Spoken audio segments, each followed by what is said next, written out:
All right, we're back. We're on page 136, new set of notes. It's notes 12, and we're going to be talking about complex numbers, right? And so you probably know some stuff about complex numbers. You encounter them in Algebra 2, usually when you're dealing with quadratics, especially, but polynomials more in general. So there's a couple things that I sort of assume you know, but also I know that you may not know. So we're going to go over those kind of quickly and then get into some more interesting things, I guess.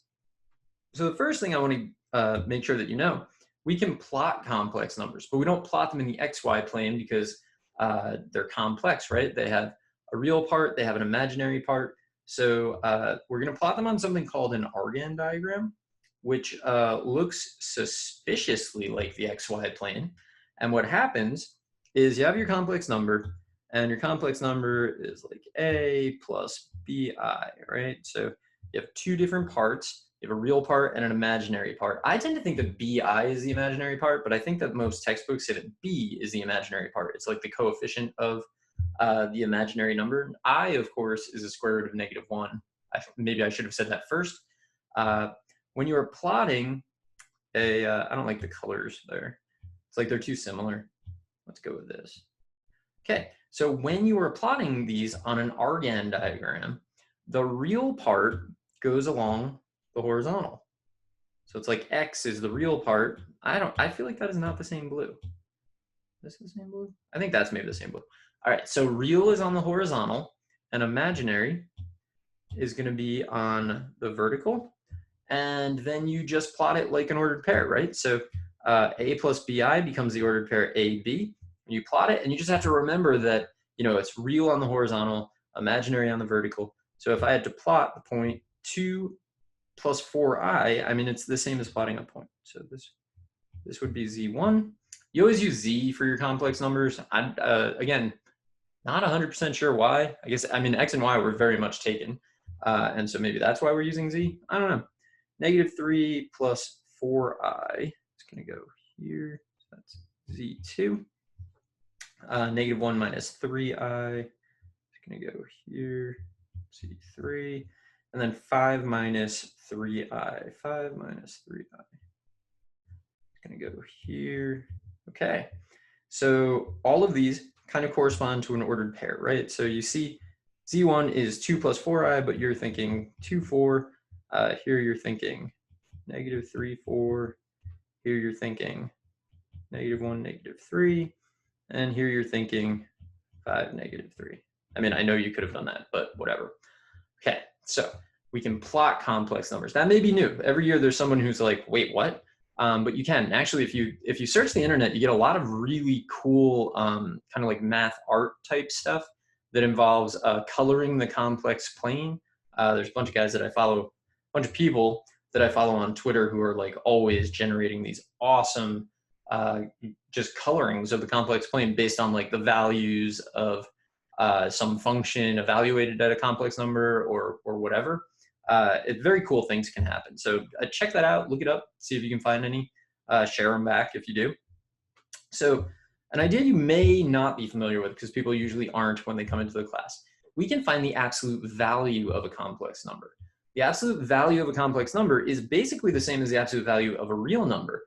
The absolute value of a real number is the distance from 0, right? So the absolute value of -3 is 3 because it is 3 units from 0. Complex numbers are no different. It's still the distance from 0, but in this case, instead of 0, because they're in a plane, they're not on a number line, it's the distance from the origin. So the absolute value of a complex number is going to be its distance from the origin. So an important thing to realize there is that you do not include I, right? Because if you include I and then you square it, you're going to get a negative because I squared is -1, screws up everything. So it's just the ordered pair AB, really. So if we go back and find the absolute value of these, so here the absolute value of Z1 is going to be the square root of 2 squared plus 4 squared. So it's the square root of 20. Simplify it if you want, leave it if you want. The absolute value of Z2 is definitely, so you got to be really careful. Like, well, I'm yelling at myself. make sure you don't put like little feet on the bottom, right? Because little feet, that's the floor function. I did not mean that. This is 3, 4, and so 5. Here, the absolute value of z3 is going to be the square root of 1 plus 9, square root of 10. So what does that tell me? Really not much so far. And then the absolute value of z4 is going to be the square root of 25 plus 9, so square root of 34. So it's the distance from the origin, which is kind of interesting, right? I mean, like here, if we kind of dot it in, we know that the absolute value of z1 is, what was this one? 2, 4 is the square root of 20. It's just the distance to the origin. So not a big deal, but a new idea. Also, the absolute value of a complex number is sometimes called the modulus. The modulus. So absolute value. The absolute value of z is called a modulus. M-O-D, I think it's U-L-U-S. You know, somebody should look that up before making this video, but they did not. Modulus, I'm pretty sure. All right, other things we can do. We can add, subtract, multiply, and divide. I would say division is probably the weirdest of them. So z1 minus z2. I have this open on another computer, so I'm going to be looking over there. z1 minus z2, so that's 2 plus 4i. It's really just like collecting like terms or working with binomials, I guess. Plus 4i. So this is going to give me 2 plus 3 is 5, and then 4 minus 4. Oh, it's a real number. So sometimes when you add complex numbers, you get a real number. You can think of this as a complex number, right? So also, am I right? Yeah. You could also think of it as 5 plus 0i. So you can plot that. It's just going to be on the x-axis of your diagram up here. If you were to plot that, it would just be the point right here. It's still on there. It's actually a complex number. It just has 0 as its imaginary part, which is something that we're going to need kind of frequently. When you multiply complex numbers, you end up, it's basically like expanding binomials, or maybe you say FOIL. I try never to say that. So when I first learned it, I just didn't understand what FOIL stood for. And it took me a while to get going in my education, I would say. I wasn't as motivated as I wish I had been. So -2 minus 6i minus 4i, and then we get minus 12i squared. But I squared is -1, right? So this is actually -2 plus 12, so 10 minus 10i. So, you know, get a complex number. I squared, remember, I squared is -1. That's going to come up a lot. All right. Division is the kind of thing, if somebody locked you in a room and they're like, you can't come out until you figure out how to divide complex numbers, I don't think you'd ever figure it out if someone didn't tell you. Because like, I'm not really, like, it's not clear to me why this is what became division. But z4 is 5 minus 3i. That's a bad I. So you want to make sure your i's are like different from your unit vector i's. Z4 over z2, so -3 plus 4i. Okay, so when you are dividing complex numbers in a plus bi, or rectangular form, or standard form, it's got a lot of names. Every form of a complex number has too many names. So this is, we're going to multiply by the complex conjugate of the denominator. So what the heck? So it's -3 plus 4i. And then -3 plus 4i. So division of complex numbers always includes this little bonus multiplication of complex numbers. So let's see if we can do that. And then there's a rule about multiplying. So let's do that in a different color. So if I have a plus bi and I multiply by a minus bi, that's going to give me a squared. And then the middle terms cancel, right? You get minus b squared I squared, but I squared is -1, so you actually get plus b squared. So you're making it real. Like you get a real number as a result of this process.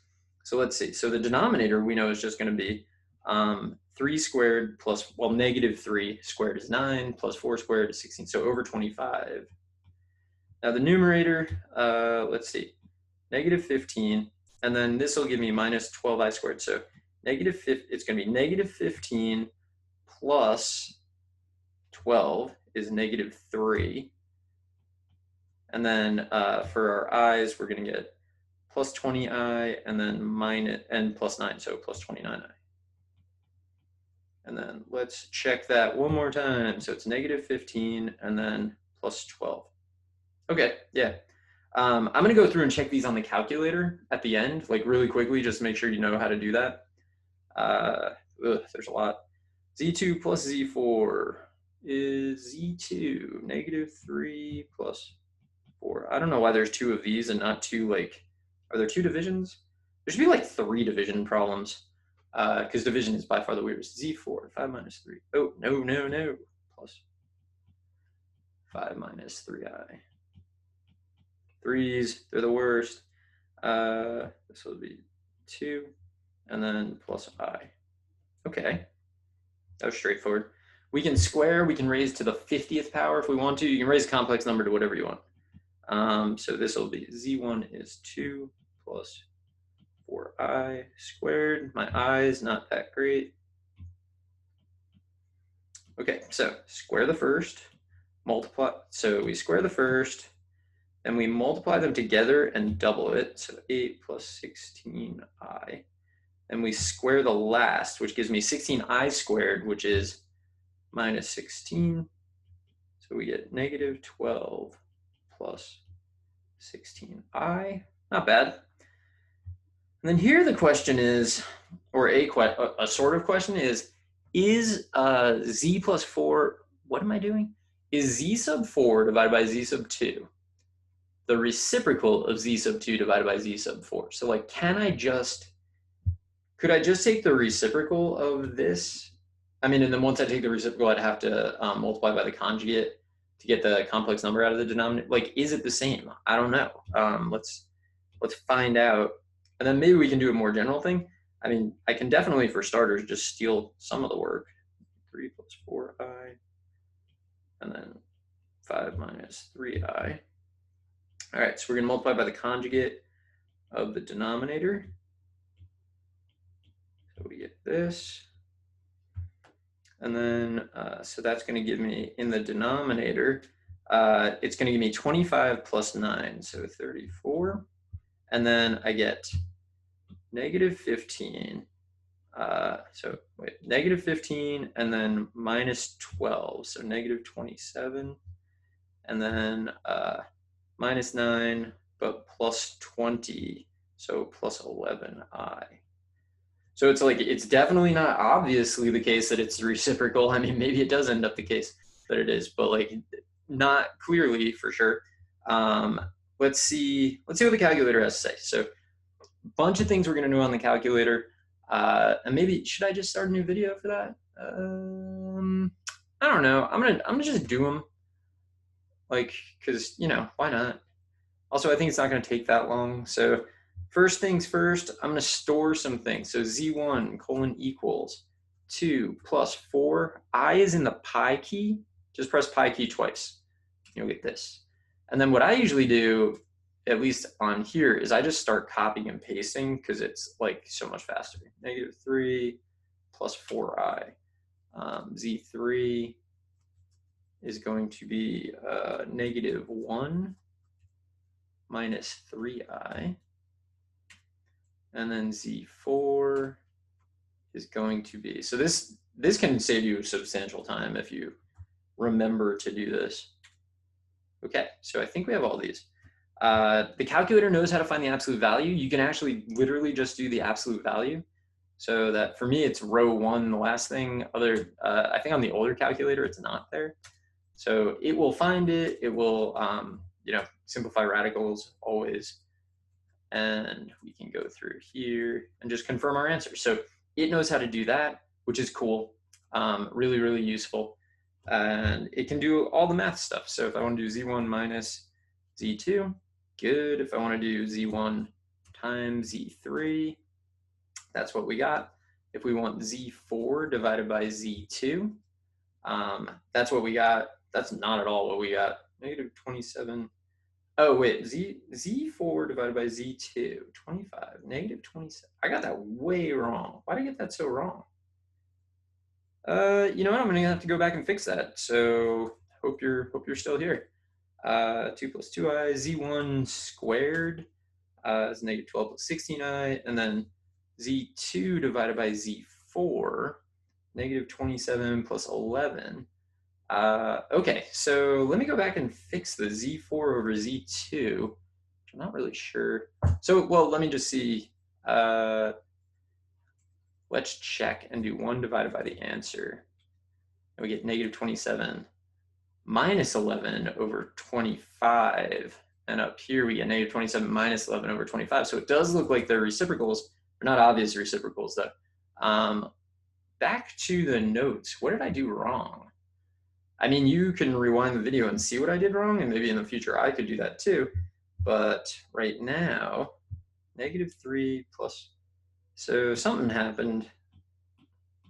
Let me see. So it's negative 15, and then negative 3. Did I just write it wrong? I don't know. What did I do wrong? Z4 is 5 minus 3i. Yes. Z2 is negative 3 plus 4i. Negative. Oh my gosh! Look at that. I didn't do the conjugate. Ridiculous. Got to do it in red because it's wrong. Ugh. Okay. So now I get negative 15, and then minus 12 is negative 27, and then here I get, so embarrassing. Negative 20 plus 9 is negative 11. That, I believe, is correct. I believe. I'm not going to switch again, but let me just see. Yes, negative 27, and then minus 11i. Whew, tragedy. All right, so anyway, still going to stop the video here. I will be back in the next video to do some more stuff, maybe some new stuff. We'll see. So anyway, I will see you there.